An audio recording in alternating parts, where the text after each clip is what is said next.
Welcome to another edition of the Game Sports Podcast. It is the host of the Game Sports Podcast, David McCaig Jr. The Game Sports Podcast is powered by 91N. That's 91 Network. 91N is a YouTube channel that airs a variety amount of podcasts. And if you're currently doing a podcast or are interested in starting a podcast, you can email 91networkssm@gmail.com today to join the family of 91N. In tonight's episode, it will be yours truly solo in the first segment, where I'll be discussing Alek Manoah, Zach Wilson, NFL draft player development, March Madness, as well as the greatest GOAT of all time. I think you'll know where I'll be going with that one. In the second segment, I'll be joined by Dane Hancherow and Alex Parr discussing all things hockey, including the 1985 NHL redraft, the Would You Rather segment, Team Canada's projected Olympic roster, as well as some PWHL thoughts, as well as UC Saros or Yaroslav Askarov. Lots of great sports content coming your way here on The Game. Let's go.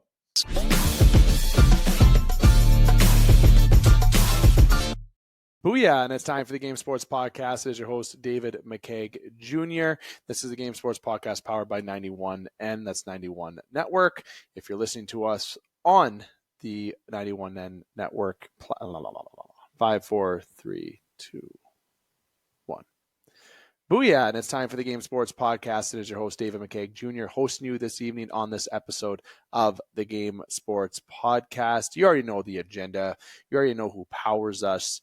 And wherever you're listening, hopefully you have hit like, follow, or subscribe, or either all of them. And hopefully you have interacted with us as well in the past, and hopefully you're ready for some interaction today, as we have a lot of content to bring to you. And in this first segment, which you already know what it's all about, it's going to be a complete round table with myself, if you will, but various topics that I'm going to be bringing to the table. And I am going to start on the diamond. Now, I don't have Connor Henderson here with me. You could check out our episode last week. It was fantastic. We went into spring training preview, some, season preview thoughts, but as well as some MLB expansion discussion, and also with some players that were still on the board. However, one of those players, Cody Bellinger, is now off the board. But I want to stick to one team. It is a team that I do talk about more commonly on this podcast, but of course we talk about all teams here on the Game Sports Podcast, no matter what sport it is. But giving a little bit of extra attention to the Toronto Blue Jays right now. And yesterday, the date of this recording is February the 28th. Obviously, Alek Manoah had his spring training debut yesterday, which was the 27th of February. And it did not go so well.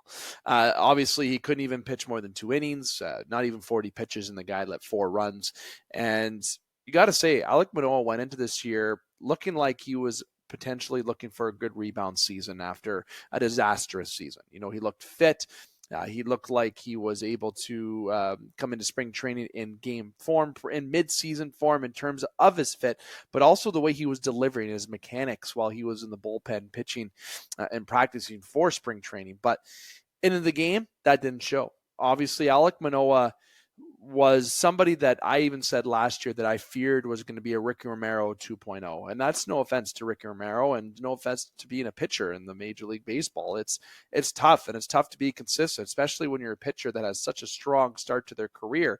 And then players discover and learn how to hit off you. And did players ever learn how to hit off Alek Manoah quite easily last year? And it was so sad to see, because Alek Manoah was somebody who was in the dugout, on the diamond, just didn't look comfortable. Okay, on the mound, didn't look comfortable. Everywhere didn't look comfortable. When he was stretching, he seemed like there was a guy that just had a lot of pressure that he just couldn't shake. And who knows what was the factor, but if I had to give an assumption, it's game tape, understanding where he's going to throw his pitches, and it's the analysts on the other team knowing the matchup against Manoah, and players are able to time the hits. They're able to work his pitches, able to drive up his pitch count early in the game, which can obviously cause fatigue. There's a lot of things that teams did right against Manoah, but there's a lot of things Manoah did wrong. And as a Blue Jays fan, you're hoping that this season is the beginning of something that is going to be a rebound season. And what has happened so far at this point is the first impression of this rebound season is not looking so hot. But again, it's day one of his rebound season per se, and it's still spring training. There's games that they've lost 14-3. The game against the Yankees was absolutely just not good. Juan Soto's looking pretty good. There's a guy, speaking of midseason form, and really dislike seeing him in the pinstripes, especially with that lineup that the pinstripes is going to be featuring this season. The Alek Manoah, though, I'm really pulling for Alek Manoah. There's somebody that you cannot not cheer for, especially even if it's a baseball fan or if you're a Toronto fan. Obviously, if you're a Boston fan, you may not cheer for him. But someone who wears his heart on his sleeve, he's competitive and he cares about winning and being successful. And last year was not what he wanted, nor what Blue Jays fans wanted. And you hope this year it could be a step in the right direction towards being that guy that he was when he was in all-star form. And obviously the start is concerning, but it's still early and you can still work on some mechanics. But here's the problem. Manoah has had these issues since last year, and now you're beginning the year with this taste, and hopefully that changes by your next start. Hopefully there's some changes and some adjustments where you have a more positive start. You can build on some positive momentum going into each start and gain that confidence. And that's the thing. Manoah, he may seem like a guy who has swagger. He may seem like a guy who has that confidence to just deliver on the mound, but I think that's it. I think that's what's lacking, is the confidence isn't there. And if it was there before, well, it's definitely not there anymore. And that's the thing that you have to focus on. And, well, people will argue you had 1 year to do it. You had a year where you had an off season. It doesn't define your career. People don't forget it. But people will remember if you're able to rebound. And right now, Manoah is not showing that he is on the rebound path. But let's pump the brakes. I'm not hitting the panic button or meaning to shit on Manoah in any which way, but there's a guy who obviously focused a lot in the offseason on his own fit. He focused on trying to get better. His pitching's a little bit different. If you look at his form, it seems a little bit more powerful. It seems a bit more, has a bit more defined technique along with that power. But again, those are just some footages I saw for about 90 to 120 seconds. So, and then whatever was played and displayed on the mound in his first spring training game was what we saw. And I just feel like that confidence and delivery isn't there. And then once he has a bad hit against or runs, he's out of it. His mind is out of it. So number one, I think he plays in his own mind. Number two, he needs to have confidence, and those are two different things. And number three, go back to what was working. Channel out what's around you and focus on what's important, and that is pitching the ball in the right location at the right velocity. Now, is that easy for me to say? No, I'm not someone who's played in Major League Baseball. I'm not going to sit here and act like I'm a professional analyst in the world of baseball or scout, but it's obvious that the thing with Manoah that is bothering him the most is mental. It's not the physical shape. It's not his ability to pitch. We know that he can do that, but first handling himself, which he should have done within the past year. But again, watching that spring training match, it seems like he was starting to get a little frustrated with himself. He didn't seem that comfortable. Once he's able to really lock down that comfort, he'll get back to what he was able to do, and that is being a good pitcher. But I think teams now know how Manoah pitches, so he needs to kind of change his delivery, not actually how he releases the ball, but in terms of what he pitches in his pitch sequence, where he throws each pitch. Maybe throw a fastball in an odd count just to throw off the hitters. Be that professor of the mound. Get back to what was working on top of that swagger with locating in the strike zone in those areas that is flirting, which is on the outside of the end zone, or the strike zone and the corners. Manoah, concerning start to start the year. As a Blue Jays fan, I'm not hitting the panic button just yet, but I'd be curious to know any Blue Jays fans' points on what they feel about Alek Manoah and what maybe he can improve on going into this season, because he's had a year to do it.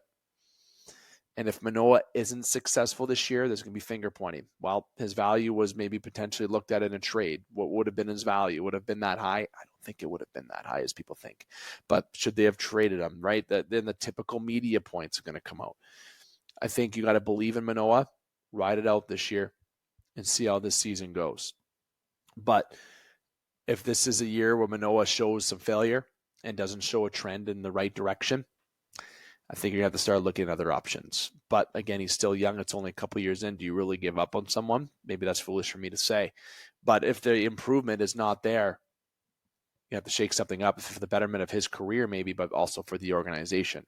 And I think it would be a catastrophe if Manoah walked away for nothing. But if he's going to be struggling, the organization maybe force their hand, especially when it comes time to keeping him around, deciding to keep him around or not. I went all over the place with Manoah there, but let me know what you think. I don't think there's anything to worry about again. And I mean, again, just yet. But it's definitely concerning that he didn't have a good start to start off the year. It would have been nice to have him start the spring training with a bang. So question for you. Do you miss the NFL? Well, obviously in the pocket here on the Game Sports Podcast, one of our well-known segments. We've had it for near 7 years, and it's been one of our first shows that we've ever done here on this podcast. And we used to do it, as you hear about on every show that we've done, it used to be on a cup. Phone on a cup, and we used to record around a table. People are clanking beers, laughing, talking. It had that vibe, and the editing that had to be done for that to get rid of that. I apologize because I always used to say sorry to Scott, because it was certainly something that was a challenge, but it had that atmosphere that everyone would have liked to have. And every time I do In the Pocket, it gets exciting. EJ, you don't know what you're going to get out of EJ each week. Same with Justin. Obviously, us three are the cornerstones of that segment. And we've been talking football for many years. And the original founding people of In the Pocket, if you want to look back, myself, Jamie Antonello, Dustin Grondin, and Justin Heichel. Those were the four. And Jamie and Dustin have now taken more of a casual approach or lower involvement in the show. And but you have, and also I can't forget Matt Primo. There was the five of us. My sincerest apologies to Matt for forgetting him there. There was 5 people on that show, and now there's 3. And obviously the involvement of everyone's still involved with the show, but the people that you see are still Justin, myself, and EJ, of course. And do I miss the NFL? I kind of do, more than I ever have this year. And I always say, well, what is it? Because of the Travis Kelce, Taylor Swift effect? Maybe. It was on the front of each media every morning when you woke up. And if you're on your way to work and you're listening to a podcast, or you're at work, the podcast streaming in the background, or talking about something on a podcast, you're talking about the Taylor Swift, Travis Kelce saga, right? The Jason Kelce and Travis Kelce podcast. I don't mean to give free ads here, but New Heights podcast is fantastic. I love their podcast. My favorite one. The world of football, I think this year took a big turn in terms of publicity, and it was a good taste. And despite how much I would have loved to see a new champion like the Bills win, heck, even the Cowboys, I know a lot of people are going to hate that, but the NFL in general has taken a turn. And it's going to be a very exciting offseason, I think. Obviously, Kansas City released Scantling. There's been some movement already in the offseason. Coaches, the carousel goes around. Who knows what Bill Belichick is going to do. But today, as of February 28th, Zach Wilson is able to seek a trade. And I wanted to get into some football news because that's why I asked, do you miss NFL football? I do. I'm curious if you do. But so when I see news, I'm excited to talk about it. Even though Justin, EJ, or the crew of In the Pocket aren't here, I'm able to touch on it and kind of take the floor. And Zach Wilson, I think there's someone who went 2nd overall in the NFL draft, and it's just so much praise, right? And Johnny Manziel, late 1st-round pick, praise, had such a great college career. And it's so amazing how the NFL is almost so much different than other sports, but really it isn't. Look at Alexander Dag. Everyone talks about how he was a bust of a first overall pick. But if you really think about it, the guy actually had a pretty decent career, one where people would love to have. But not to get off point, baseball draft. It's so amazing to see the development, and look where Tom Brady went in the draft, and look where he is. He's the GOAT, the best of all time, the greatest of all time. I said the GOAT, so I'll stick to the greatest of all time as quarterbacks. Now you got Patrick Mahomes knocking on that door. So whenever I get the chance to talk about the NFL, especially when it comes to drafts a little bit and get into the analysis side of it, it's great to see player development. And I am truly starting to believe that NFL players, when they get drafted, I think where they get drafted depend on fit and their development, and the team's development with that player is what's going to make them successful. Like, would Patrick Mahomes be as good as he was or is if he started behind Aaron Rodgers? if he started behind Tom Brady and didn't get the amount of starts that he did, would he be as good as he is?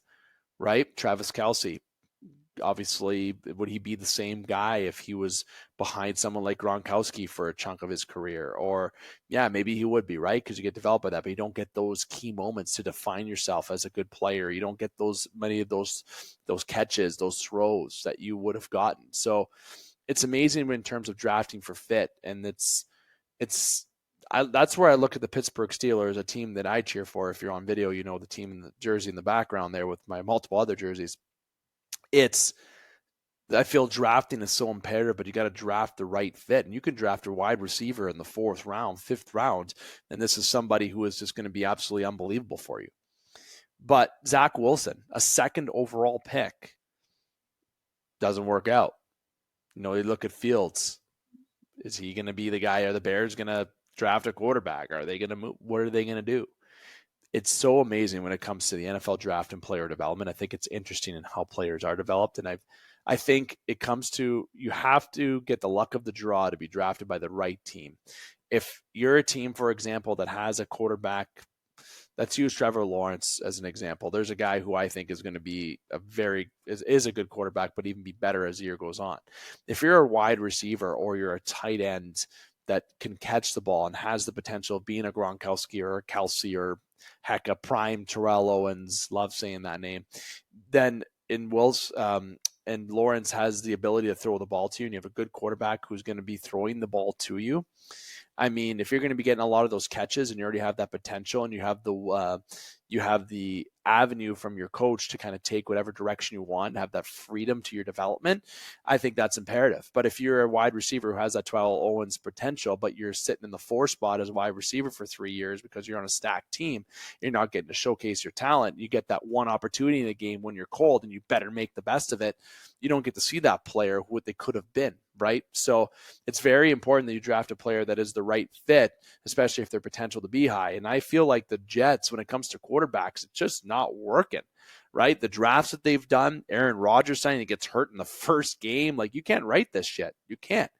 And Zach Wilson, coming out of college, there's somebody that I thought was going to be great for the National Football League. But he has been, to go to the point, he has been approved with his agent to seek out trades. And I do think of a team as one fit for him. There's multiple teams you can go around, and especially in a backup nature, if you want to look at backing up, not Mahomes, but if you want to back up, not even Purdy and San Fran, but if you want to maybe back up in Baltimore, or if you want to back up in Philadelphia, or if you want to, maybe even back up in Buffalo or back up somewhere. Is the Pittsburgh Steelers an option? Because obviously you got Rudolph there. Is that just going to be your one and done, or are you believing in Kenny Pickett, or do you give the chance to Wilson, right? Would he thrive under a Tomlin system? So there's a lot of potential that people could take the chance on. But I think the team that should be looking at taking a chance on him is the Minnesota Vikings. Why not? They got a good receiver in Justin Jefferson. And it's amazing because you can have somebody like Zach Wilson who has the potential to be a good quarterback who could throw the football. And all of a sudden, if he's throwing the football to Justin Jefferson, a guy who is imperative to the Minnesota Vikings offense and the best wide receiver in the game, it can really help Zach Wilson spread his wings. So out of my 9-minute tangent, at least, about the NFL and NFL draft and player development, it all led to that one point. Give Wilson the tool to really execute what he can do. And he had weapons in Green Bay. He had weapons in the Jets as well. But I think if you move him to the Vikings, you can really see what Wilson can do. Once he spreads his wings, gets the confidence, develops, then I think it's endless from there, because I think he could be a good quarterback in this league, but he didn't get the chance to show it on the Jets, even though he had the opportunity to take the number one job. Again, comes down to environment, and I think there's a better environment out there for Zach Wilson, and it's with the Minnesota Vikings. March Madness is around the corner, and in the next couple weeks before, obviously March Madness is geared to start mid-March. Justin, Heichel, and EJ Russell will be back. It won't be an In the Pocket segment unless we have some football news to talk about. We will do that. But they're going to come back and do some basketball news from the beginning, near the middle. It won't be every week. They'll be talking March Madness because there'll be games every day and change and relevant content. But when we get into the beginning of the tournament, some upsets, some of the Final Four, and we get into the championship, we will be there to do a coverage and give you our reaction about it and some of our feedback. Obviously, there's going to be a lot of podcasts and media companies that are going to be giving brackets and giving their predictions.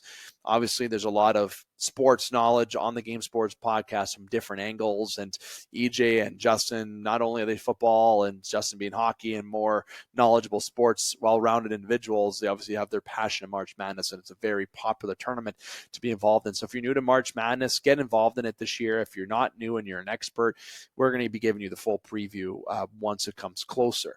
I am a Duke fan, so everyone is able to know out loud I've been a Duke fan for my whole life.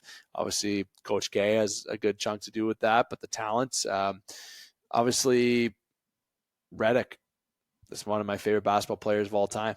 And he has a great podcast right now, too, speaking of podcasts. But RJ Barrett playing there. We've had a lot of great players go through Duke, and it all came from the Coach K and the Redick kind of era is what got me attracted to the Dukes, to the Duke Blue Devils. But March Madness, I want to give an early preview in terms of my favorites going into the tournament, and I think Duke is going to be competitive. But the favorites are Purdue, Arizona, Houston, and Marquette. Obviously, 3 of those 4 teams I mentioned are top seeds, but I think you can't count out Marquette, and I don't think you should count out Baylor either. I think just look at the team of what they can do on the court. There's a team that you should be thinking of to look at. So in terms of March Madness, getting very excited for it. You should as well, and the Game Sports Podcast will be there to give you feedback on that and preview. Now, final thought, I want to get into this topic about the GOAT athletes. And with the GOAT athlete, it's been, well, a conversation for multiple sports. LeBron James, Michael Jordan, who's better, who's what, right? You can go to, obviously, you can look at baseball examples, right? When it comes to Babe Ruth, when it comes to Mickey Mantle, and who's the GOAT? Who's the GOAT now? Is it Shohei Ohtani or is it Mike Trout? If you're looking at hockey, I'm going to pause that thought for a second. If you're looking at golf, right, Nicholas Woods, like there's so many options. The GOAT athlete debate. Wayne Gretzky is the greatest GOAT of all time.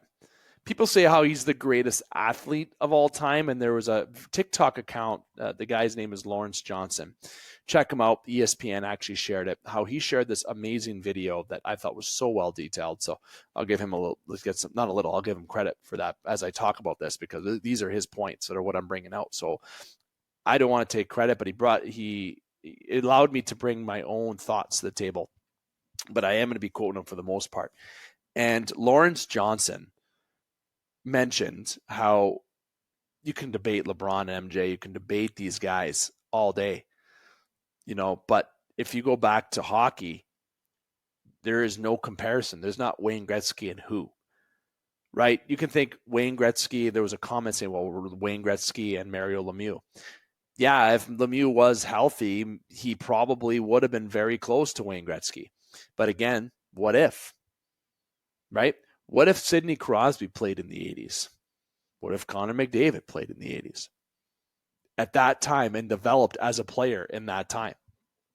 What if Wayne Gretzky played now? We just say this. Always the what if. It doesn't matter about the what if.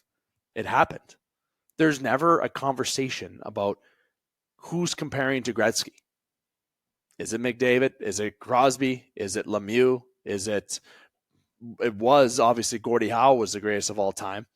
Right? Where is Connor Bedard going to be the next Gretzky? Like no one is ever going to pass Wayne Gretzky.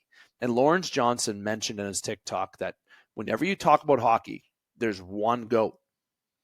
Football, Mahomes, Brady.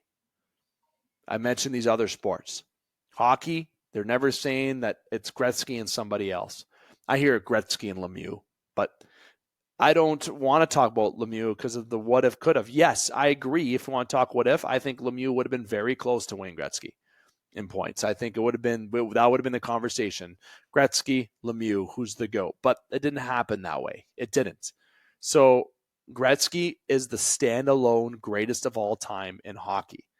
And what's funny is that he has more assists than the second person has points. He has the most goals of all time, most assists of all time, most points of all time. Wayne Gretzky is the standalone GOAT in hockey. There's no one to compare to him. There's nobody that's close to him in records. There is not going to be somebody that will catch up to him. Maybe in the year 4024, if someone finds this clip 2,000 years from now and say, oh, that guy, David McCaig, that said that nobody would catch Gretzky, and somebody does, good for them. Brady's records will be broken by then. Probably by Mahomes. Michael Jordan's records will be broken by then. Wayne Gretzky's record will never be broken. He is the stand-alone GOAT. There is no Gretzky and. It's just Wayne Gretzky. He's the greatest GOAT of his sport, the greatest GOAT athlete. Not the greatest athlete. I still think that's Serena Williams, LeBron James, Michael Phelps, just to name a few. But Wayne Gretzky will never be touched. He'll never, ever have to worry about being in a comparison of a conversation. And I'll give credit again, Lawrence Johnson on TikTok for bringing this topic up for me to share. Fantastic. Great stuff. Let me know what you think. Is there actually a Gretzky and somebody? And don't say Lemieux. I've already brought up that point. It would have been, yes, but we're not playing the what if. We're playing the actually happened game. There is nobody. It's Gretzky in the standalone conversation. That's it. This is Dave McCaig with the Game Sports Podcast. I went on a various amount of topics there, as I mentioned that I would. I'm definitely, we're at the 26-minute mark, so I'm about 6 minutes over what I wanted to do, which is not too bad. But we're going to take a breather because I know the next segment that we do aim for a certain amount of minutes, we're likely going to go 10, 15 minutes over that because that's what we get to do on pre-recorded segments. So to keep this edition as appropriate in length as I possibly can, we're going to be taking a quick breather. And when we come back, we are going to have our, top shelf segment, if you will. But Dane Hancherow and Alex Parr will be joining yours truly to discuss the world of hockey. There's a lot of topics that the boys are planning to bring up. And to be honest, I'm not in the loop of what this agenda is. I'm got an idea, but there's a lot of great things coming that we are going to talk about, including the 1985 NHL redraft and the Would You Rather segment. But until we get to that, we need a quick breather. I need to take a sip of a drink before I can continue to talk again. So while you're waiting for us to come back here on the Game Sports Podcast, make sure you hit like, follow, and subscribe on TikTok, Instagram, Facebook, whatever audio or video platform you're on listening to us, which we appreciate. Simple like, follow, subscribe, or comment interaction goes a long way. So enough of me. Let's take that breather, as I said that we would. And when we come back, Dane and Alex will be with me. And welcome back to the Game Sports Podcast and your host, David McCaig Jr., continuing to host you on this episode of the Game Sports Podcast. I am now joined by Dane Hancherow and Alex Parr. Alex, going to you first. How's it going, pal? How's life? The Leafs have finally lost their winning streak, so cancel the parade. I've been taking down the flyers and the banners and all of those things, so it's been pretty rough over here. Oh, it's challenging. And I'm sure Ottawa, where you're based out of, I'm sure the fans in Ottawa are so upset that the Leafs winning streak has come to an end, though, right? I mean, they don't really have a leg to stand on. They kind of know how bad they are. They just had their first period in franchise history without getting a shot on goal. So, I mean, who are they to say anything? Yikes. Ottawa fans, get it going. Interact at us. We love it. Maybe you should teach someone how to do a slap shot on open net as well. Dane Hancherow, my friend Connor McDaner. Is that what we call him? I forget. Nonetheless, Dane Hancherow, my friend, how's it going? Just happy to be inside. It sucks outside today. Not a big fan. Other than that, just hanging out with the pooch and getting ready for St. Louis tonight.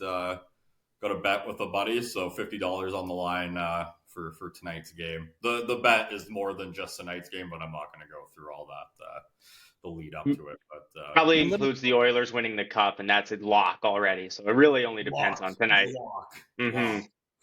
Ghost, how's little Ghost doing? Let's ask that question first. She's having a nap. She's having a nap. Is she bigger since I saw her last week already? I said, like, I was telling a couple of people, like, a few days ago, I, like, picked her up in the morning, and I, like, said, I was like, you've got bigger. So, yes, she has, she's gained about, like, 3 pounds since I've had her, so got up on the scale yesterday. That's by a blink of an eye, it changes. I'll tell you that much.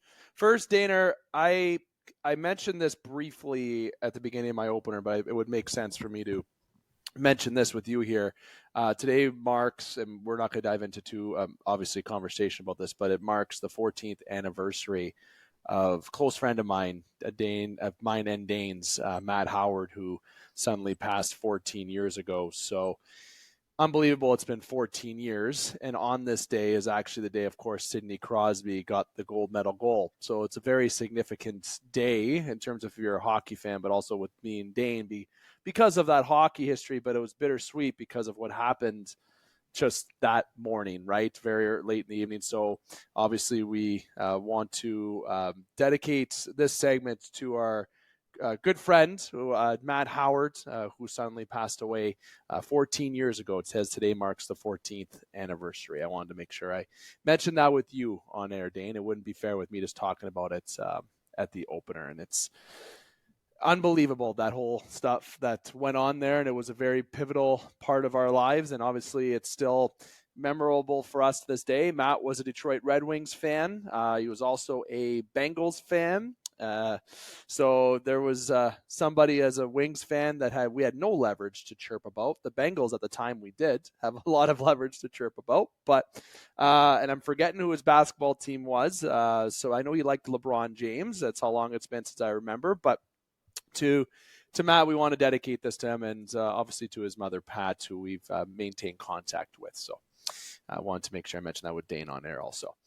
So I've already mentioned what the agenda is going to be on the show at the opener, very opener, courtesy of Alex Parr's advice. I'll be honest, Alex Parr's advice, what I do at the intro there. So Parr, thank you for that. It saves a lot of time in our introduction, which we always got a lot of flack for because just like now, veering off into multiple topics. But tonight's a show, like I mentioned at the beginning, with our considered top shelf segment. We like to consider this in-house as our top shelf segment, but we try not to mention that too much because we don't want to confuse listeners. But I actually have usually an idea about what we're going to talk about this, but we wanted to keep this open-ended. I wanted to allow Alex and Dane to bring topics that are hot of nature into this segment, but we are going to be talking about our 1985 NHL redraft, and I do have a Would You Rather segment. Okay, there is still a Would You Rather segment. That's come a little bit fun to do, and we will get to that more of the conclusion. So I want to go first. I think Parr will agree with this. I want to go first to Dane as he has the first topic in store for us, unless Alex, you wanted to go first and I should go to Dane second. Doesn't matter to me. I mean, Dane, how you feeling? You feeling ready? Because I got a pretty cool one. Okay, Alex first, Dane second. Fine. Alex, take it away. My light just fell, that you can't tell. It's okay. Dane, go ahead. You're up, bud. All right. Well, so we're going to go. Obviously, the Hart Trophy race is pretty tight right now. We got Cooch, we got McDavid, we got Matthews. Who's going to win? That's not my question. The question is, what's more impressive, 100 assists in a season or 70 goals in a season, which Connor McDavid and Austin Matthews are both on pace for. I'll give you guys a couple stats here. Only 3 players in the history of the NHL have got 100 assists in a season. Quickly, if you can name them, they're arguably the 3 best hockey players that have ever played the game. To Gretzky, give you a hint, Gretzky, and Lemieux. Correct. So 70 goals. 8 different players have done it, and the feat has been done more times than assists. Also collectively through the players. So in a sense, 100 assists, it's at least more rare, but is it more impressive? And if both do eclipse that feat, who do you think it kind of weighs towards for MVP for the season? As both are, as usual, kind of carrying their teams. I mean, obviously, good supporting cast on both the Leafs and Oilers, but still, the boys that are spearheading, hopefully the ride to the Cup Finals. Wow. You know what? I'm actually, I'll let Parr go first, but I'm going to say thank you for giving that stat because it gave me a little bit more of a second to want to think because I didn't have that stat prepared to give an answer. But Parr, you can go first. I'm on the fence still. I want to think for a second. So I want you to go first. Easy. Goals. More important. Harder to get. You don't get 2 goals for every goal. You can have 2 assists on every goal. Easy peasy. So easy to say, but the fact that we're even talking about Matthews and 70 goals in the same conversation, I think we're jumping the gun big time. I don't know. Nothing good happens to Leafs land, so I wouldn't be counting my chicks before they hatch. For McDavid though, 100 assists. I mean, it seems like that's all he wants to do right now, and he's doing. I mean, like 23 assists and like half a game or something like. Games. Yeah, something crazy like that. Wild. I think goals would be more impressive, but I think McDavid's going to do it as opposed to Matthews, who I don't know. I don't want to be too enthusiastic towards it. I genuinely think if like Connor McDavid really just focused, especially last year, just even shooting the puck more. Yeah. I think 70 goals would have, been very in the realm of possibility. So both players have it in them to do it. But again, 100 assists in a year. I'm kind of surprised by that stat that there's only right. And that's why I was low. I know Parr says easy peasy, breezy, beautiful cover girl type answer. But I find in today's game that the game is defined by finesse, speed. It's evolved. It's different, right? From what I can remember getting taught when I was younger, my cousins that were older than me that played slightly older than me, even parents' generation, game has evolved in so many directions. And the famous question that I always get asked is if Gretzky would do the same what he did then and he would now. And I'll answer that no. I really don't think he would have. I think he would have been like a McDavid, maybe better. But it's different times. It's hard to say what if, but I'll bring up a little stat that this made me think of a little bit later. But to answer your question, I think when it comes to scoring goals, it is a lot more challenging today. There's a lot more, like Parr brought up a good point there. Goaltending is the training's off the charts. Vision is there. Poise, vision, being able to battle and see the puck. If you're a good goalie, a Carey Price caliber type thing. But I'll have to say ultimately that I'm going to have to side with the 100 assists as much. Holy, we got there. 100 assists. Okay. 100 Holy, assists. Stretching. I had to stretch a little bit, but I want to say there's less stretching in a yoga class. I had to say 100 assists because of what Dane said as a stat. If Dane didn't tell me that stat, I think I would have went with the goals. But it's impressive. That stat's great, Dane. So thanks for sharing that. But 100 assists, it's great. I'd be interested to know what the primary assist count is on that, but I'll have to side with the 100 assists. I think like, you look at McDavid and how many like open nets he sets guys up for, like just ridiculous passes that in some sense you almost think that, for my opinion, it's more impressive. But scoring 70 goals isn't an easy. You've got the guy's jersey behind you. I think you're biased. Yeah, I know. Yeah. As I pick goals, as my Austin Matthews jersey's drying over there. So. Well, as I pick assists, and I got a David McCaig Leaf jersey behind me, which is absolutely fake. Okay, so if you guys want to speak jerseys, okay, because I never played there. Okay, I did play there and be a pro mode in NHL. All right, that's how far I got there. All right, okay, we're gonna move on. So, right now in Nashville, we got a bit of a goalie controversy potentially brewing. Askarov since the New Year's 13-0. Has 940 save percentage. Hold on. And who praised Askarov? I did. And 5 shutouts in that time. So the guy's clearly ready to come up to the show. Sign me. My question is not which one they're going to trade, but when they should trade one of them, whether it's at the trade deadline or the draft. And also, who do you think has more value right now between those two? Askarov being I'm pretty sure a top 10 pick. I think he was 10th.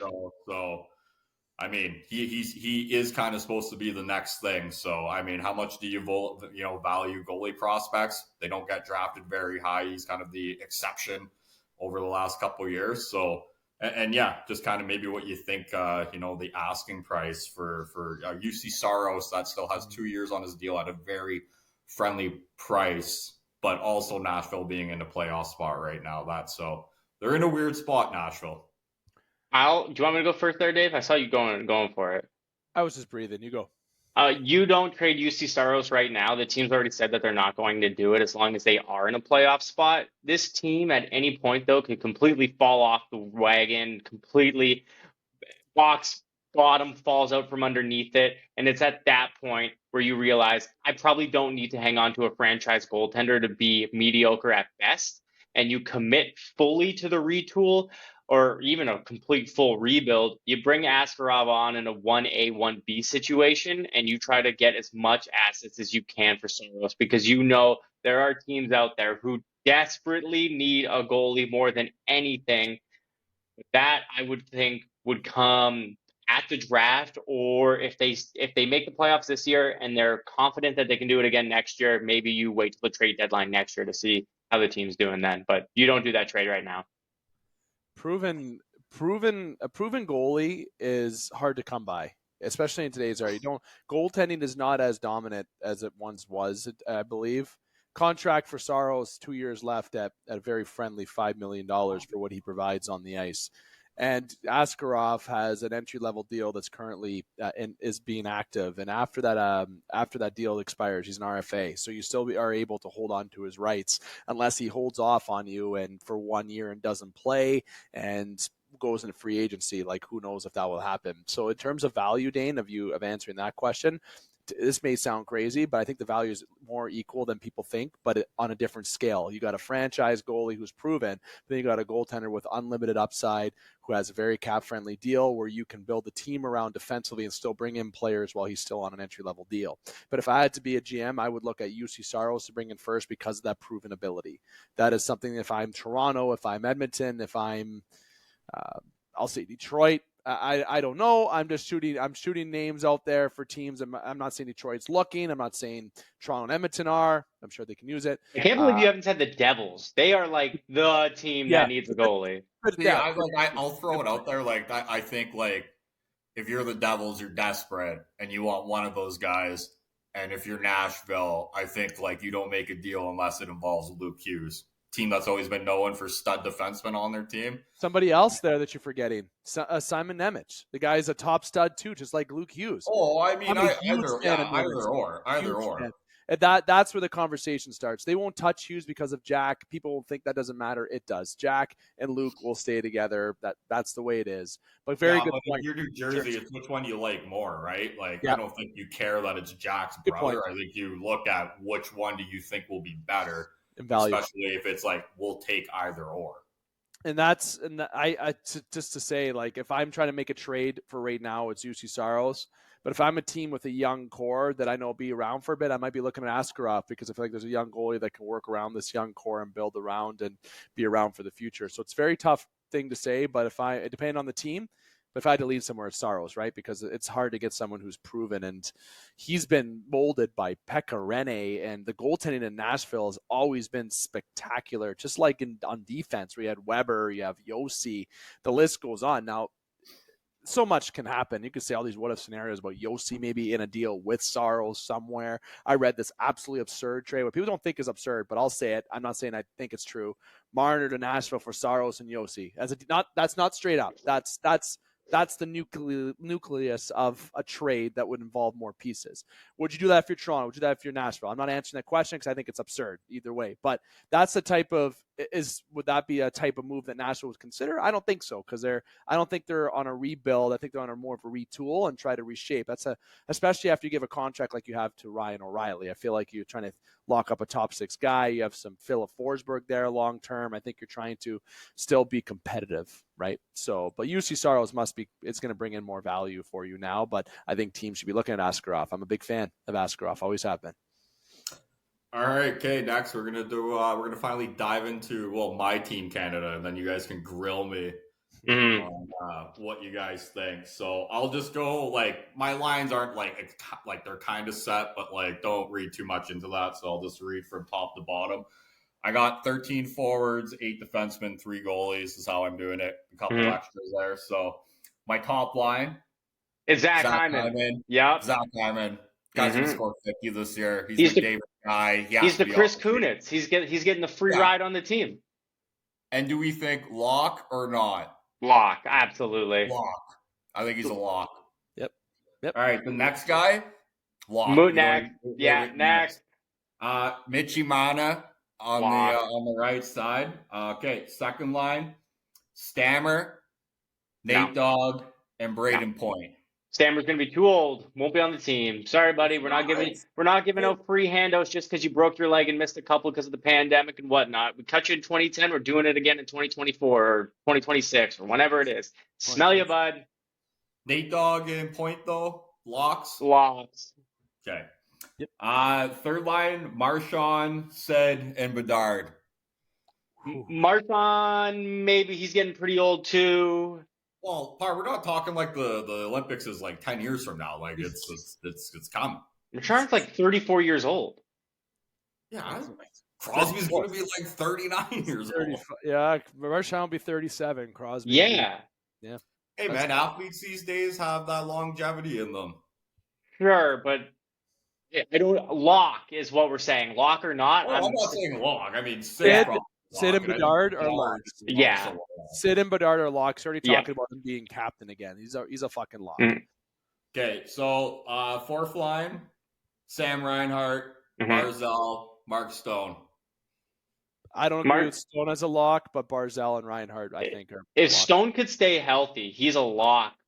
Dude, he is healthy. He is healthy. Oh, shut up. No, he's not. Fucking healthy. He's fine. He's just fucking taking a vacay to the Bahamas right now with a pina colada in his right hand. I'll get it. Never mind.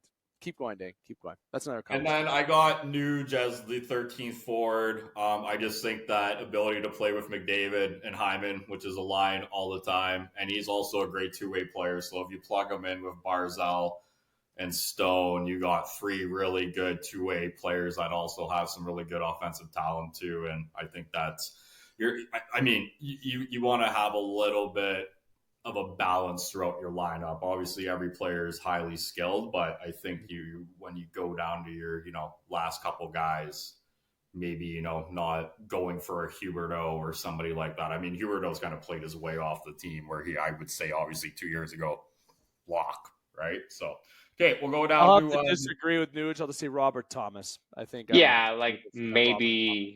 Maybe not, but.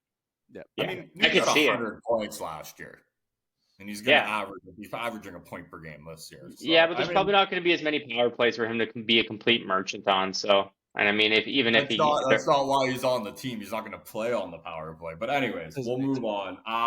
My defensemen, Makar and Taze, easy. Played together. I think lock. Locked. I got Theodore and Pietrangelo. They just won the Stanley Cup. Lock. Pietrangelo is also getting up there in age, but he would be the only defenseman, I think, returning from the last big international tournament for Team Canada. So I think he's on the team. I think the way Noah Dobson's been playing this season, I think he has to be on the team. He just keeps getting better and better. This is kind of where it gets a little tough. Aaron Ekblad, I think when the guy's playing, he's unbelievable. It's unfortunate that he played with 14 broken bones in the Cup final last year and all that, but I do have Ekblad on the team. And then my last two, I got Mackenzie Weegar, and then I was very much debating between Morgan Riley and Darnell Nurse, but I'll give Morgan Riley the nod. Either of those guys should be on there, but I can't believe that's what it came down to. I think Nurse would just be there if you're playing on the big ice, Olympic size ice, let's get guys that can't skate that well. Skating pedigree, but anyways. See, is there any guys that I don't have on the list that you think you'd add in on the back end? I agree with Morgan, of course, being there, but that might be a slight bias. I'm a fan of Morgan Riley. I just feel like what he's done. But guys that I feel like could be added as notables, not saying even added, but 3 notables actually. You're gonna think it's wild on one of them, Dane. I think you're gonna agree. One of the 3 is Evan Bouchard. The other one is Thomas Chabot. The other one is Josh Morrissey. Those are Josh Morrissey. I did have Chychrun at the beginning of the year. I would have had Chychrun on there, but I don't know. I don't think Chabot has a chance. No, like Chychrun, I Not think right now this year, but we don't know what you need Bouchard when you have Cale Makar. That's the thing. His defensive game's got better, but Dave, just so you know, Jake Chychrun is not Canadian. He's dual citizenship. He's American. It would be wild if they did have Bouchard, Nuge, Hyman, and McDavid, which is, 4 to 5, the best power play that's ever lived, and then you just put Nate Dogg somewhere for the 1T and let him rip. So we'll see. And then here come down to the goalies, which I don't think there's any goalie that's Canadian that's a lock for the team, but this is what I got. I got Aiden Hill, Skinner, and Binnington. Binnington, big game player, plays well in the playoffs. I mean, he's up and down sometimes, but if he's having a good season, I think he makes the squad. It's just so hard. It's just so hard 2 years away. Like, a lot rides on who's hot playing that season. Like, all these bubble guys, like, it's just going to depend on if one of them gets really hot, then you're going to take them. Like, we're sitting here 2 years out. We have no idea. I mean, like a guy like Adam Fantilli could very well make this team on the right. And there's probably in 2 years. There's probably a goalie in the NHL right now who are like, there's no chance. But goalies are weird, man. Like, it could just be, I don't know, who's the most random backup you could think of right now? Calvin Pickard. Maybe he just goes on a run. We don't know. 30. We're saying Marchand's a lock at 35. I'm just saying goalies are weird, and you never know when one can just go on a run. Andrew Hammond won like 17 games in a row, and then I never heard of him again, but he's going to enjoy his lifetime McDonald's. We don't know. I think Sam Montembeault. Sam Montembeault is another guy that I think could be on the team for sure, too. Tristan Jarry. I mean, he's Darcy Kemper. There's lots of guys, but there's no big front runner. We know who would have been, but we're not going to discuss that. Yeah, Carter Hart. Yeah, we know who would have been the number 1, but that's no. Number 1? In there. He's top 3. But nonetheless, I actually have doubts Dane Hill in the next, because we're talking future, but as a lock now, yeah. But I'm curious about Logan Thompson's development, because I think eventually, if you have Aiden Hill locked up, Logan Thompson's going to have his way to go to another team and be a number 1 goalie. I think that's one of those guys that might pull away if he actually is as good as he's been playing on Vegas, and he does that on another team. There's a guy who could be a lock as the number 1 guy in the Olympic team. Same as Samuel Montembeault. If he leaves Montreal and goes to a team and just somehow just click booms, right, and solidifies a number 1 position and is able to move on to be a number 1 guy like Aiden Hill has been for the past year. Because last year, would you have had Aiden Hill on this team at the beginning of last year before you won a Cup of Vegas? Would you have? No.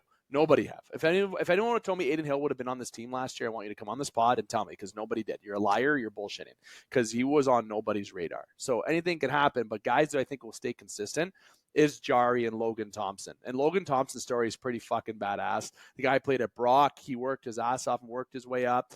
Aiden Hill's contract defines that Vegas is believing in Aiden Hill for the future. There's a trade part for Logan Thompson right there. One day, in my prediction, Logan Thompson will move on and become a number 1 guy. And if he can take it away, he'll be the number 1 guy for Canada. So I believe in Logan Thompson, and I think Jarry was a good one. And Stuart Skinner, man, yeah, I'm behind it. If that guy doesn't play like he did at the beginning of this year and plays like he is now, fuck yeah, that's a guy you got to consider. Well, that's it for me for my my segments, boys. What do you got, Parr? Well, we were going to keep it to aim for 20, ended at 30, and we're already at 25, and we're nowhere near the end. I just want to make a quick point. I think the PWHL might have the best rules of any hockey league. They just changed the playoff format halfway through the year, and as soon as I saw that, I said, that's Bush League. But the top 4 teams in the regular season are going to make the postseason. If you're the number 1 seed, you can pick out of 3 and 4 who you want to play. And if that's not going to light a fire under whoever gets picked, oh man, like the storylines that could come from that. And then to keep it competitive for people that aren't in the playoffs, the second you get eliminated, all of your points count now towards having the first pick. So you want to keep winning. Sure, you're eliminated first, but that gives you more games than the other teams to win and get points, the first overall pick. How cool is that? That is so nice. So you don't have to, like, everybody's been sending the pictures around of the Leafs lineup when they drafted Matthews. None of that. You want to stay competitive now. So this gives incentive to every team, along with the shorthanded goal rule in the PWHL and so many things. I think that league is doing so many things right. I'm trying my absolute hardest to get out to an Ottawa game, and I will have to say that I will be cheering for an Ottawa hockey team and that they are my team. But that was it. I just wanted to quickly touch on that. But now I wanted to test who is the better fan of their team. I want to do this a little bit more regularly, so this isn't going to be too hard. But first off, I got a question for both of you. Can you name, in order from most recent to least recent, the captains of your respective favorite teams, not including the current captain? No John Tavares, no Connor McDavid. Dave, you look real smug. Like, that's hard because we've had like a lot of teams. I know. Those won't count. We're not talking about years that have had no captains. I saw Dave with a very confident smile. Dave, do you think you can do it? Before Tavares, right? So you want me to name, how many do you want me to name? I want you to name 5 in reverse order from most recent to least recent. Most recent to least recent. So before Tavares. So before Tavares, you got Dion Phaneuf. Yeah. You got Matt Sundin. Yes. I want to say you got Dougie G, Wendell Clark. Yeah. Dougie G, Wendell Clark, and then I think it was Sittler. Incorrect. Dane, would you like a chance now to see if you are a better fan of your team than Dave is of his team? Who was it? I don't know if we're going to do well on this. I'm going to McDavid. No, not counting McDavid. So starting next, but yes. So 5 more McDavid. From that. Andrew Ference? Yes. Sean Horkoff? Yes. Why did I just forget one? It is Ryan Smith?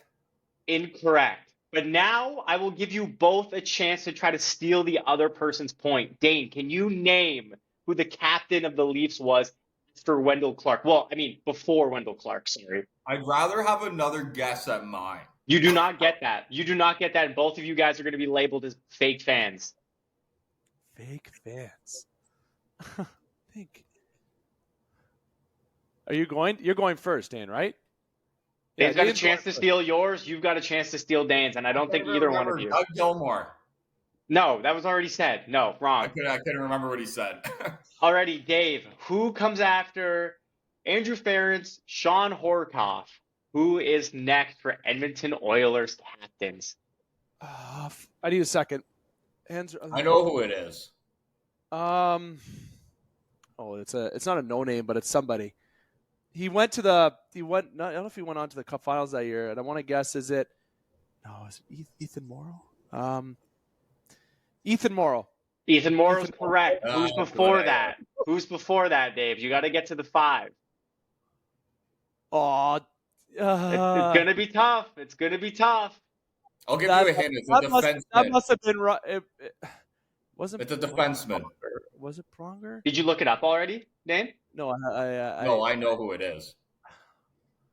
It's the captain that we had when we went to the Cup final. Oh, it's not right. I said it out loud because I thought of Smith. Jason Smith. It was Jason Smith after Ethan Morrow. Now, can you name the one before him to be a fake true fan? To steal the point. One more. Not Messier. No, it was Doug Waite. You guys are both fake fans. You would have let me say it? I was waiting. You guys are both fake fans. So I'm going to keep this coming. I'm going to have a question for Dave about the Leafs and Dane about the Oilers to see who is a more true fan for this week I swear They're to both God, fake. Ryan Smith was Dude, like the captain for like a. I just got 4 out of 5 on the Leafs and 4 out of 5 on the Oilers. I'm not even an Oilers fan. That's pretty fucking good. I'll I take am those. using elite prospects, Edmonton Oilers team captaincy history, and the same with the Leafs.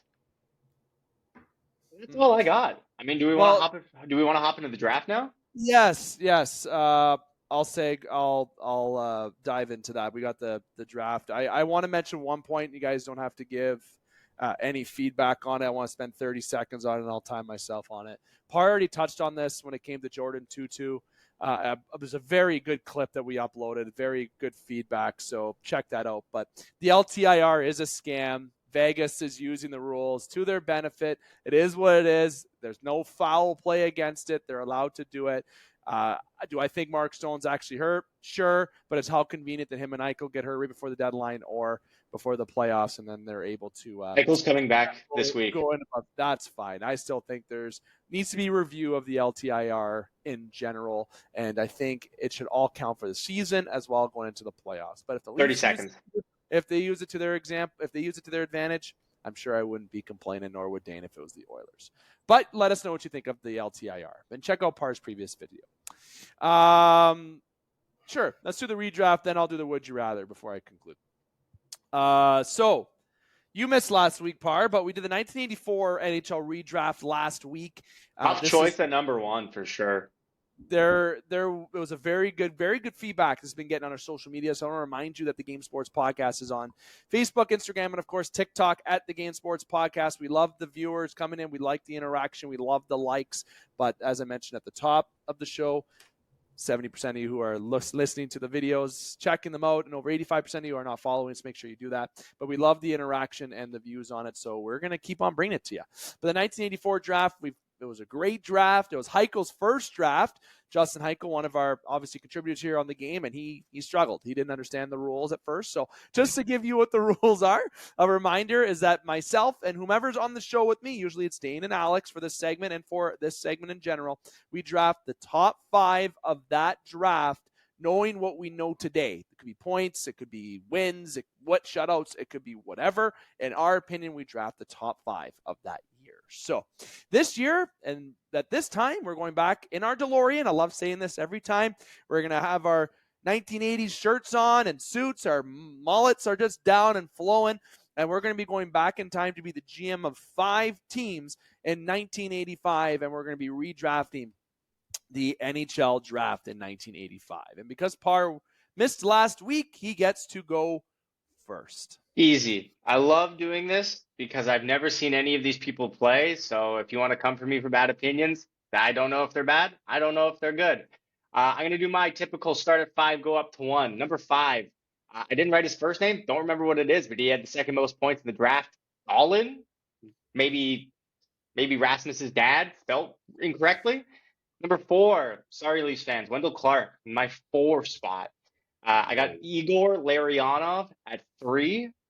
Stanley Cup champion, silver medalist Mike Richter at number 2. Easy. You win a cup. You know how much that boosts you for me in my eyes so high, but not higher than number 1 pick. I'm sure it's consensus. Joe Nieuwendyk. Love it. Okay. Dane, you get to go second. The only difference that I really got is I just got Sean Burke at 5. Good longevity, played forever. Wendell, number 4. Mike Richter was arguably the best American goaltender for a time during his heyday. Number 2, Igor Larionov, obviously. And then, number 1, Joe Nieuwendyk. I would say probably one of the weaker drafts that we've redraft since our 1980 draft started all off. I will say right from the top, and I'm going to go. I went last week from 5 and up, and I'm going to do that again this week. I'm taking it from Parr's book. With the 5th overall pick, the Hartford Whalers are proud to select Sean Burke. With the 4th overall pick, the Vancouver Canucks are proud to select Kelly Buchberger. With the 3rd overall pick, the New Jersey Devils are proud to select Mike Richter. Who the hell is Kelly Buchberger?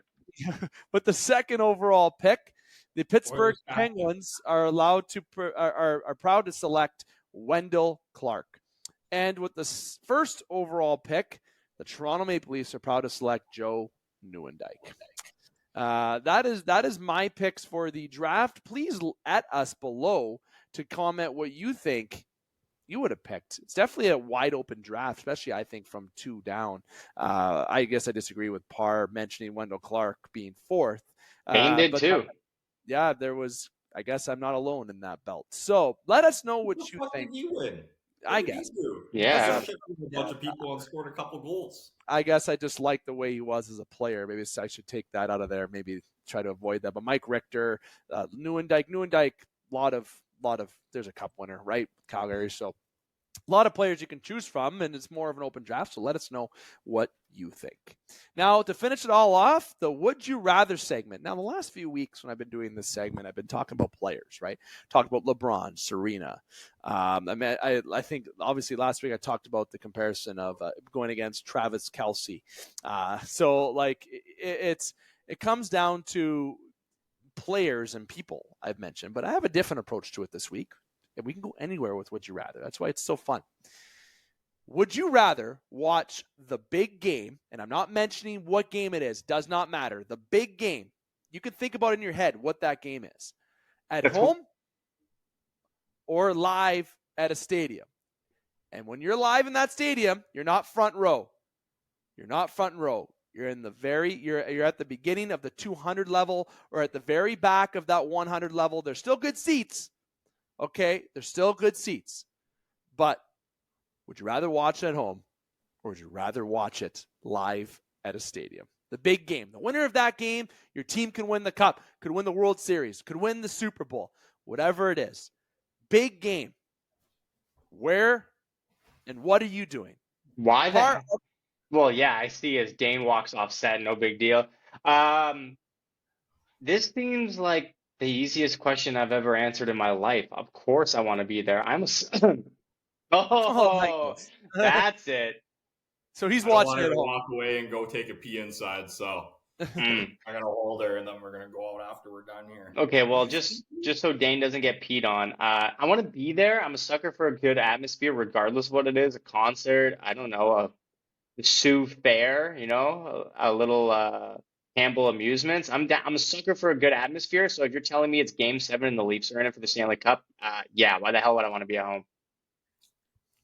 Fair enough. Do I have to pay for it, though? Is that like a thing? If it's factoring in money, then my ass is right on that couch.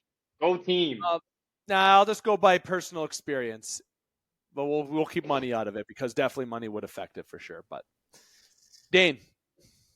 Yeah, live. I mean, if it's the Oilers Stanley Cup final, yeah, live. I don't care if I'm the top of the nosebleeds. If it's like the big house, like night game in December, I'm not gonna lie, like it's great, but it's uncomfortable. So if you're like that Kansas City game that they played when it was -30, if you're gonna give me like elements like that and it has to be outside, I might stay home, even if the ticket's free. Oilers, Game 7, outdoor game, -30. Toronto Oilers Cup Finals. -30. What's the football season? I'd be there only for the Oilers. No shit. I'll say I wouldn't do that for any other sports team. Okay. I'll say it's sports pending because obviously there's a lot of factors, but we're not playing that game. I do love the environment at home with friends. Like if I was watching it with you guys, Leafs, Oilers, as much as Dane, and we might fight in person if one of the other team won. It's cool to watch with a bunch of friends in a group in like a bar type setting or at home, right? It's great. But I have to agree with live at the stadium. It's definitely that experience. If you could say you were there to watch your team win, that's a memorable moment. So maybe an easy question, but it's actually one of the more common sports questions. And believe it or not, over 60% of people have went in either direction, but the most part live at a stadium has win. But believe it or not, 40% of people on average have stated they like to watch it at home. So that's why it was a good question that I researched prior to asking that I wanted to ask you. So that's the Would You Rather for this week. The Would You Rather will be every week because we can do Would You Rather about anything you want at any time, sports related or not. I almost asked you, would you rather be Batman or Spider-Man today? That's how much I was in. Pause that. We'll save that.